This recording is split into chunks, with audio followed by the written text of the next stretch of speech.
রাষ্ট্রের সকল কাঠামো লুণ্ঠিত হয়েছে, রাষ্ট্রের সম্পদ আর জনগণ বঞ্চিত হয়েছে জীবনমান উন্নয়নের অধিকার থেকে।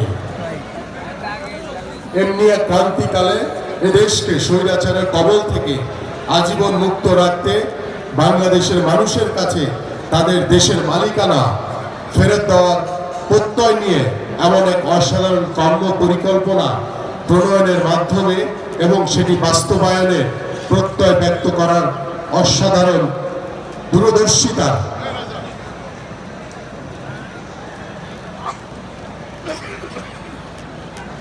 একটু যান্ত্রিক ত্রুটি হচ্ছে। দূরদর্শিতার রূপকার বাংলাদেশ জাতীয়তাবাদী দল বিএনপির ভারপ্রাপ্ত চেয়ারম্যান জনাব তারেক রহমানের প্রতি কৃতজ্ঞতা আমরা জানাতেই পারি। এই ইয়াসিন এটা সমস্যা হচ্ছে গেল।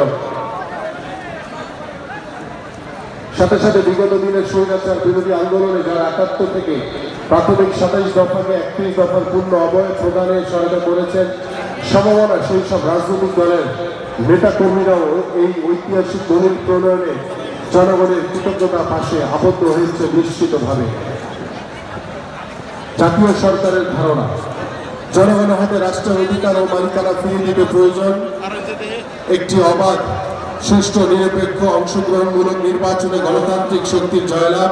আর এই পূর্ব শর্ত অগণতান্ত্রিক ফ্যাসিস্ট সরকার অপসারণের আন্দোলনে সফলভাবে অংশগ্রহণকারী রাজনৈতিক দলসমূহে একটি জনকল্যাণমূলক জাতীয় ঐক্যমতের সরকার প্রতিষ্ঠা। জাতীয় সরকারের প্রাথমিক কাজ হবে ধ্বংসপ্রাপ্ত রাষ্ট্র কাঠামো মেরামত ও পুনর্গঠন। যে সরকার